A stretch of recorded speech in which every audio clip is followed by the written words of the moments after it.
Pohon suci memiliki makna penting dalam berbagai kepercayaan dan agama di seluruh dunia. Mereka sering dianggap sebagai simbol kehidupan, kekuatan, dan koneksi antara dunia manusia dan alam spiritual. Penting untuk dicatat bahwa makna dan penggunaan pohon suci dapat bervariasi antar budaya dan agama. Pohon-pohon ini tidak hanya menjadi simbol dalam mitologi, tetapi juga seringkali memiliki peran dalam praktik keagamaan dan upacara adat di berbagai budaya. Sama halnya dengan dua pohon suci di film Avatar, yaitu merujuk pada dua situs yang sangat penting bagi suku Na'vi, yaitu pohon jiwa, atau Tree of Souls, dan pohon rumah atau Home Tree. Pohon jiwa adalah tempat sakral yang menghubungkan Na'vi dengan Eywa, entitas spiritual yang mereka yakini mengendalikan semua kehidupan di Pandora. Pohon rumah, yang juga disebut sebagai Home Tree, adalah rumah besar bagi klan Omaticaya, tempat mereka tinggal dan menjalin hubungan erat dengan alam. Selain itu, dalam film Avatar The Way of Water, terdapat juga pohon roh, atau Spirit Tree, yang merupakan tempat suci bagi klan Metkayina. Pohon roh ini terletak di bawah air dan terhubung dengan Eywa, entitas spiritual yang menghubungkan semua kehidupan di Pandora, serta menyediakan kenangan, dan menghubungkan roh leluhur dengan suku tersebut, bahkan oksigen yang memungkinkan mereka bernapas di bawah air. Pohon-pohon ini bukan hanya sekedar tempat tinggal atau situs suci, tetapi juga merupakan simbol dari hubungan erat antara bangsa Na'vi dan alam, serta kekuatan spiritual yang mereka yakini. Dan berikut ini adalah beberapa pohon suci yang diakui dalam berbagai kepercayaan di beberapa negara. 1. Pohon Bodhi, dari agama Buddha. Pohon Bodhi, juga dikenal sebagai pohon Ashvatya, pohon ara, atau dengan nama lain Ficus religiosa, yang artinya adalah pohon pencerahan, sangat penting dalam agama Buddha, karena diyakini sebagai tempat Pangeran Siddhartha Gautama mencapai pencerahan dan menjadi Buddha. Umat Buddha menghormati dan memuja pohon Bodhi sebagai simbol pencerahan dan kebijaksanaan.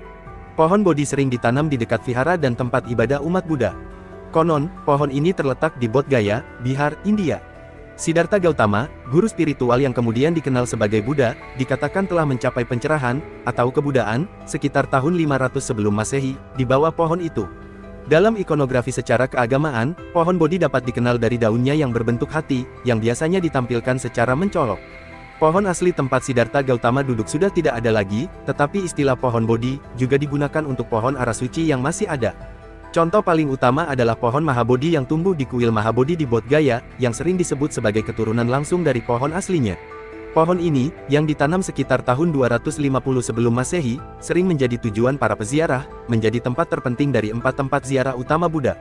Daun pohon ini dapat dibeli oleh para peziarah sebagai kenang-kenangan. Pohon Bodhi suci lainnya yang memiliki arti penting dalam sejarah agama Buddha adalah pohon Ananda Bodhi di Jetavana, yang berada di dekat Sravasti, Uttar Pradesh, di India Utara, dan pohon Jaya Sri Mahabodhi di Anuradhapura, Sri Lanka. 2. Pohon Sakaki dalam agama Shinto. Pohon Sakaki, atau dengan nama lain Cleyera japonica, adalah sebuah pohon hijau berbunga yang berasal dari wilayah hangat dari Jepang, Taiwan, Tiongkok, Myanmar, Nepal, dan utara India. Tumbuhan tersebut dapat tumbuh sampai setinggi 10 meter. Daunnya dapat memiliki panjang 6-10 cm. Pohon ini dianggap suci dan sering digunakan untuk menghiasi atau membatasi tempat-tempat suci. Pohon ini sering digunakan dalam upacara keagamaan. Menurut mitologi Shinto, pohon Sakaki digunakan untuk membujuk Dewi Matahari, yaitu Dewi Amaterasu, keluar dari gua tempatnya bersembunyi, sehingga membawa kembali cahaya ke dunia. Pohon Sakaki melambangkan kesetiaan, stabilitas, dan keberadaan abadi. Nama Sakaki sendiri memiliki makna simbolis, yaitu pohon di antara dewa dan manusia. 3. Pohon Yggdrasil dari mitologi Nordik. Para ahli secara umum menganggap bahwa Hotmimishol, Mimameiter, dan Laerater merupakan julukan lain untuk pohon tersebut. Pohon Yggdrasil merupakan salah satu contoh pohon sakral dalam mitologi dan paganisme Jermanik, dan menjadi topik diskusi dalam bidang filologi Jermanik tentang implikasi dari pohon tersebut. Pohon ini dianggap sebagai pusat alam semesta dan sangat penting dalam kosmologi Nordik. Yggdrasil digambarkan sebagai pohon abu yang sangat besar dan kokoh. Merupakan pohon sakral dengan ukuran luar biasa besar, dan dianggap keramat dalam mitologi Nordik. Pohon ini menghubungkan 9 dunia, yang dalam mitologi Nordik sendiri adalah Niflheim atau dunia kabut, Helheim atau tempat terakhir jiwa, Jotunheim, Nidavellir atau dunia kurcaci, Vanaheim yaitu tempat Vanir, Muspelheim, Midgard yaitu dunia manusia, Alfheim atau dunia peri, dan Asgard yang artinya tempat para dewa. Pohon Yggdrasil disebut dalam syair Edda yang dikumpulkan pada sekitar abad ke-13 dari sumber tradisional yang lebih awal, dan juga dalam prosa Edda yang ditulis oleh Snorri Sturluson pada abad ke-13. Dalam kedua sumber disebutkan bahwa pohon Yggdrasil merupakan sebuah pohon es, atau biasa disebut pohon lidah burung, dengan ukuran yang sangat besar yang menjadi pusat dari dunia kosmologi Nordik dan dianggap sangat suci dan keramat. Para dewa mengunjungi pohon Yggdrasil setiap hari untuk berkumpul dan melakukan majelis, yang disebut sebagai sesuatu. Cabang-cabang dari pohon Yggdrasil dapat sampai ke surga, dan akar yang menopangnya tembus sangat jauh hingga lokasi-lokasi yang lain. Satu ke sumur Urtarbrunner di surga, satu ke mata air Havergelmir, dan yang lain ke sumur Mimisbrunner. Terdapat juga beberapa makhluk yang hidup di Yggdrasil, salah satunya adalah naga Nitoger, elang tak bertuan, Dain, Dvalin, Dunairer, dan Duratror. 4. Pohon Tulsi atau Tulasi. Pohon yang bernama Tulasi, Tulsi, Frinda, Kemangi Suci, atau dalam bahasa Latin diberi nama Ocimum tenuiflorum, adalah tanaman suci dalam tradisi Hindu. Umat Hindu menganggapnya sebagai perwujudan Dewi Tulsi, yang merupakan istri Dewa Wisnu. Ia dianggap sebagai avatar Laksmi, dan dengan demikian permaisuri Dewa Wisnu. Dalam versi lain, sebagai Frinda, ia menikah dengan Jalandhara. Daun pohon Tulsi dianjurkan dalam ritual pemujaan Dewa Wisnu dan avatar-avatarnya, seperti Krishna dan Witoba. Secara tradisional, Tulasi ditanam di halaman tengah rumah-rumah Hindu. Tanaman ini dibudidayakan untuk tujuan keagamaan, dan untuk minyak atsirinya. 5. Pohon Kalpataru atau Kalpavriksha dalam agama Hindu adalah pohon yang mengabulkan permintaan dalam mitologi Hindu. Kalpataru merupakan gambaran pohon kayangan, yang penuh dengan bunga-bunga, baik yang mekar maupun yang masih kuncup. Pada beberapa bunga yang mekar, di tengah-tengah mahkotanya yang terbuka, menjuntai mutiara dan manik-manik. Bunga-bunga dan dedaunan tersusun dalam pola setangkup, membentuk gumpalan padat yang sedikit cembung, seakan menyembul dari sebuah vas bunga yang membentuk bagian batang pohon. Dalam mitologi Hindu, artinya adalah pohon yang mengabulkan permintaan. Kalpataru adalah pohon kehidupan yang ajaib dalam mitologi Hindu, yang mampu memenuhi semua keinginan. Pohon ini sering digambarkan dalam relief candi dan seni rupa Hindu. Kalpataru melambangkan keberlimpahan, kemakmuran, dan pemenuhan harapan. Tidak ada dokumen Sanskerta yang menghubungkannya dengan spesies pohon tertentu, dan secara kiasan melambangkan sumber yang berlimpah. Namun secara visual, pohon mitologi yang banyak terdapat pada relief candi di Jawa ini buahnya sangat mirip dengan pohon buah roda, sehingga masyarakat di sekitar Candi Borobudur, Yogyakarta dan Jawa Tengah, banyak menyebut pohon buah roda sebagai pohon Kalpataru. Sedangkan di India, pohon kelapa dikenal dengan sinonim Kalpataru, karena menyediakan banyak kebutuhan manusia. 6. Pohon Ashoka, atau Saraca Asoka, dalam agama Hindu, Buddha, dan Jainisme. Melansir dari Institute of Applied Food Allergy, tanaman Asoka memiliki sejarah mitologis dalam berbagai kepercayaan dan mitos kuno di India. Salah satu kisah yang paling terkenal adalah hubungannya dengan Ratu Maya, ibu Siddhartha Gautama, yang kemudian dikenal sebagai Buddha. Menurut legenda, ketika Ratu Maya sedang hamil, ia pergi ke Taman Lumbini dan meraih ranting pohon Asoka untuk beristirahat. Saat itulah, katanya, Siddhartha Gautama lahir, dan bunga Asoka mekar dengan indah untuk merayakan kelahirannya. Karena itulah bunga ini sering dianggap sebagai simbol kelahiran dan kehidupan baru dalam budaya India. Selain itu, dalam mitologi Hindu, tanaman Asoka juga sering dikaitkan dengan dewa-dewi seperti Dewi Sita, istri dari Rama. Bunga ini dianggap sebagai simbol kesetiaan dan cinta yang kuat dalam hubungan. Kehadirannya yang khas dan kemampuannya untuk mekar dengan indah, telah membuatnya menjadi elemen mitologis yang sangat penting dalam kebudayaan India. Di Indonesia, dikenal dua jenis bunga Asoka, yakni pohon Asoka yang tumbuh menjulang tinggi tanpa ranting atau disebut juga glodokan tiang, atau nama latinnya adalah Polyalthia longifolia, dan Asoka biasa, atau Polyalthia. Pohon ini memiliki ranting dan berdaun runcing. Biasanya tanaman ini digunakan untuk penghijauan maupun tanaman hias. Orang-orang Eropa sering menyebut tanaman ini sebagai flame of the wood, atau api dari hutan, karena warna bunganya yang cerah serta mencolok layaknya api. Tanaman Asoka berbunga ketika menjelang musim hujan tiba, dan bunganya dapat bertahan selama 3-4 bulan. 7. Pohon ek, atau pohon oak dalam tradisi Yunani dan Keltik. Di berbagai budaya besar Eropa, orang-orang sangat menghormati pohon ek. Bagi orang Yunani, Romawi, Keltik, Slavia, dan suku Teutonik, pohon ek adalah pohon yang paling dihormati. Dalam setiap kasus, pohon ek dikaitkan dengan dewa tertinggi dalam jajaran dewa mereka, dan dianggap suci bagi dewa Zeus, dewa Jupiter, Dagda, Perun, dan Thor. Masing-masing dewa ini juga berkuasa atas hujan, guntur, dan kilat. Fakta uniknya adalah, bahwa pohon ek lebih rentan terhadap sambaran petir dibandingkan banyak pohon lainnya. Hal ini disebabkan oleh kandungan airnya yang tinggi dan fakta bahwa pohon ini seringkali merupakan makhluk hidup tertinggi di lanskap. Para druid sering beribadah dan mempraktikkan ritual mereka di hutan ek. Kata druid, kemungkinan berasal dari kata Keltik yang berarti pengenal pohon ek. Raja-raja zaman dahulu menampilkan diri mereka sebagai personifikasi dewa-dewa ini. Mereka memikul tanggung jawab tidak hanya atas keberhasilan dalam pertempuran, tetapi juga atas kesuburan tanah, yang bergantung pada curah hujan. Mereka mengenakan mahkota daun ek, sebagai simbol dewa yang mereka wakili sebagai raja di bumi. Demikian pula, para komandan Romawi yang sukses dihadiahi mahkota daun ek selama parade kemenangan mereka. Daun ek terus menjadi ikon dekoratif kehebatan militer hingga saat ini. Hubungan daun ek dengan curah hujan juga dilestarikan dalam cerita rakyat yang lebih baru. Apresiasi spiritual terhadap pohon ek tidak berhenti dengan munculnya agama Kristen. Namun, gereja-gereja Kristen awal menggantikan banyak hutan ek. 8. Pohon kehidupan dalam mitologi Mesir kuno.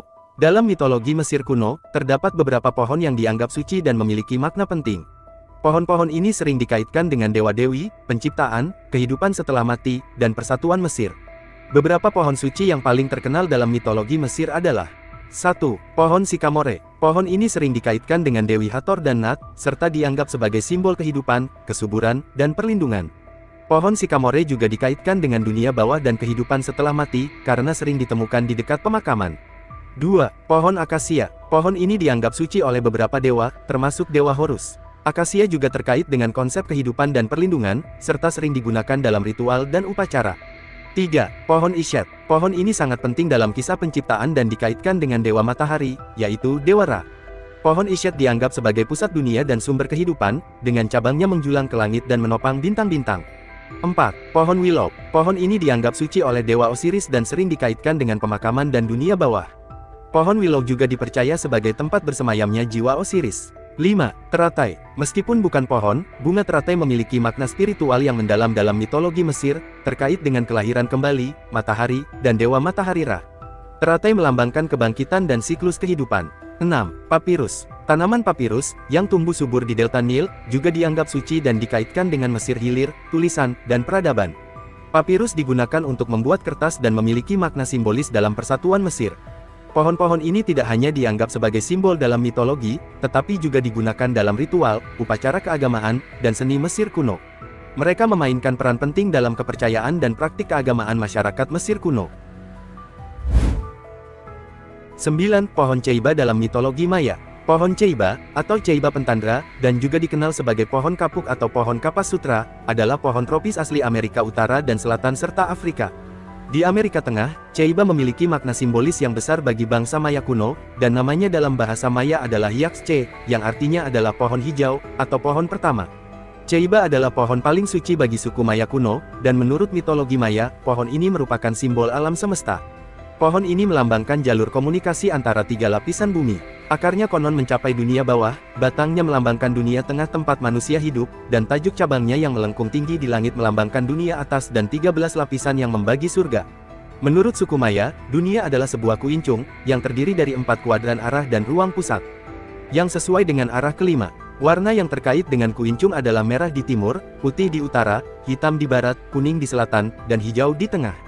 Pohon ini adalah simbol yang meresap ke dalam mitologi, arsitektur, dan suasana masyarakat Maya. Dalam mitologi Maya, Yaxche memegang peranan penting karena signifikansinya dalam kisah penciptaan bangsa Maya. Menurut kitab Popol Vuh, yaitu kitab suci bangsa Maya kuno, para dewa menanam 4 pohon Ceiba di setiap sudut dunia, yaitu di bagian timur ditanam Ceiba merah, di barat Ceiba hitam, di selatan Ceiba kuning, dan di utara Ceiba putih, agar dapat menopang langit. Sedangkan pohon Ceiba yang kelima ditanam di tengah keempat pohon tersebut, agar akarnya dapat mencapai Sibalba, dunia bawah, dan cabangnya mencapai langit. Pohon kelima dipandang sebagai penghubung suci 3 alam, yakni dunia bawah, dunia tengah, dan langit. 10. 3 pohon suci dalam mitologi Tiongkok. Dalam mitologi Tiongkok, terdapat beberapa pohon suci yang memiliki makna penting, di antaranya adalah pohon Fusang, pohon Uang, dan pohon kehidupan. Pohon-pohon ini melambangkan berbagai konsep seperti matahari terbit, keberuntungan, keabadian, dan hubungan semua makhluk hidup. Berikut adalah penjelasan lebih lanjut mengenai pohon-pohon suci tersebut. Fusang, merujuk kepada beberapa entitas berbeda dalam sastra Tiongkok kuno, bermakna sebagai pohon mitologi atau wilayah misterius di kawasan timur. Istilah ini merujuk pada pohon kehidupan mitologis, yang juga diidentifikasi sebagai pohon mulberry atau kembang sepatu, yang diduga tumbuh jauh di sebelah timur Tiongkok, dan mungkin juga di berbagai wilayah konkret yang terletak di sebelah timur daratan Tiongkok. Pohon Fusang adalah pilar timur dunia. Dalam mitologi Tiongkok kuno, pohon Fusang berdiri di ujung timur, tempat matahari terbit setiap hari. Pohon murbei raksasa ini tumbuh di tepi laut timur yang mistis. Konon, 10 matahari, yang digambarkan sebagai burung gagak berkaki 3, hidup di antara cabang-cabangnya.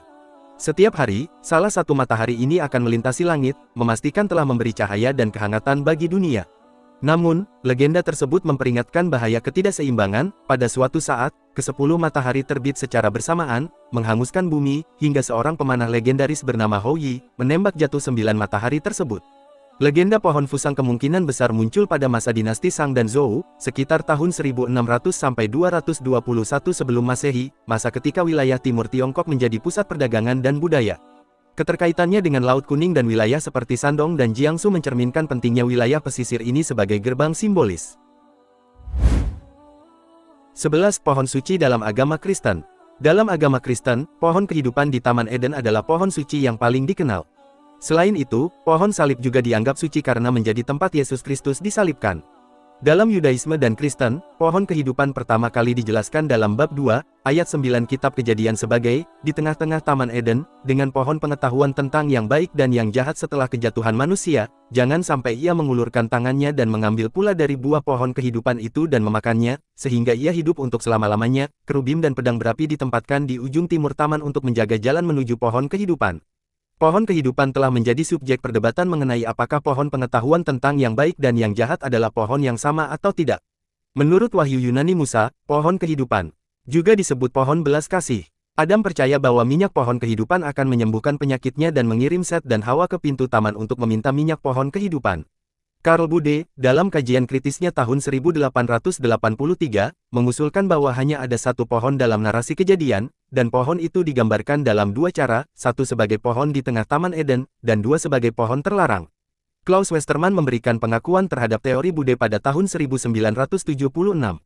Ellen Van Wolde mencatat bahwa di antara para sarjana Alkitab, pohon-pohon hampir selalu dibahas secara terpisah dan tidak berhubungan satu sama lain, dan bahwa perhatian hampir secara eksklusif diarahkan kepada pohon pengetahuan tentang yang baik dan yang jahat, sedangkan pohon kehidupan hampir tidak mendapat perhatian. 12 Pohon suci dalam agama Islam. Dalam agama Islam, terdapat beberapa pohon yang memiliki kedudukan istimewa dan dianggap suci, meskipun tidak ada satu pohon yang secara khusus disebut sebagai pohon suci, yang tertulis dalam Al-Quran. Beberapa di antaranya adalah pohon bidara, atau sidr, pohon tin, dan pohon zaitun. Selain itu, Sidratul Muntaha, yang merupakan pohon bidara di akhir langit ketujuh, juga memiliki makna spiritual yang mendalam dalam Islam. Meskipun tidak ada pohon yang secara eksplisit disebut sebagai pohon suci dalam Islam, pohon-pohon yang disebutkan dalam Al-Quran dan hadis memiliki kedudukan istimewa dan makna spiritual yang mendalam bagi umat muslim. Sidratul Muntaha. Sidratul Muntaha adalah sebuah pohon bidara, atau sidr, yang menandai akhir dari langit atau surga ketujuh, yang menandai batas tempat makhluk tidak dapat melewatinya, menurut agama Islam. Dalam kepercayaan ajaran lain, ada pula semacam kisah yang mirip dengan Sidratul Muntaha, yang disebut sebagai pohon kehidupan. Dalam peristiwa Isra Miraj, hanya Nabi Islam, Muhammad, yang bisa memasuki Sidratul Muntaha dan dalam perjalanan tersebut, Muhammad didampingi malaikat Jibril, dan Allah memberikan perintah kepada umat Islam untuk mendirikan salat 5 waktu. Dalam agama Bahai, Sidrat al-Muntaha biasa disebut dengan Sadratul Muntaha, adalah sebuah kiasan untuk penjelmaan Tuhan. Pohon tin, atau pohon ara. Pohon tin, atau juga dikenal sebagai pohon ara, disebutkan dalam Al-Quran, terutama dalam surat At-Tin yang dinamai sesuai dengan buahnya yang lezat dan bermanfaat. Pohon tin dianggap istimewa karena buahnya memiliki berbagai manfaat kesehatan dan disebutkan dalam beberapa ayat Al-Quran. Pohon zaitun. Pohon zaitun disebutkan beberapa kali dalam Al-Quran dan dianggap sebagai pohon yang diberkahi. Buah zaitun dan minyaknya memiliki manfaat kesehatan dan sering dikaitkan dengan keberkahan dalam kehidupan. Itulah berbagai pohon suci yang diakui dalam kepercayaan atau mitologi di seluruh dunia. Namun, secara umum, pohon-pohon ini dianggap sebagai simbol kekuatan alam, spiritualitas, dan koneksi antara dunia manusia dan alam.